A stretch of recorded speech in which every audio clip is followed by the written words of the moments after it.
Timbog sa magkakahiwalay na buy-bust operation sa Quezon City ang apat na itinuturing na sospek sa iligal na pagbebenta ng mga liquid fertilizer at pesticides sa Facebook Marketplace.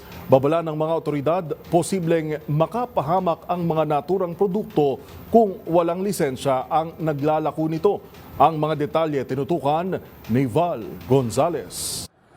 Nasukol sa buy-bust operation ng pinagsanib na puwersa ng Cybercrime Investigation and Coordinating Center o CICC, Philippine Fertilizer Authority o FPA, Food and Drugs Administration at Quezon City Police District ang apat na individual na nagbebenta online ng mga liquid fertilizer at mga pesticides.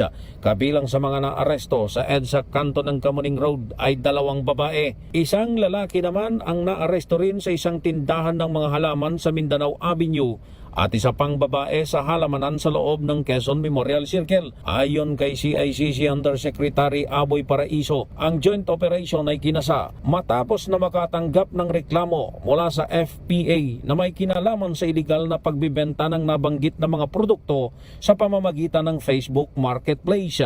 Sabi ni FPA spokesperson Ivan Layag, hindi lisensyadong mga naarestong individual na magbenta ng mga hasardos na mga produkto. Ang liquid fertilizer at pesticides aniya ay nangangailangan ng tamang paghawak at pag-iimbak dahil sa mga chemical na sangkap nito.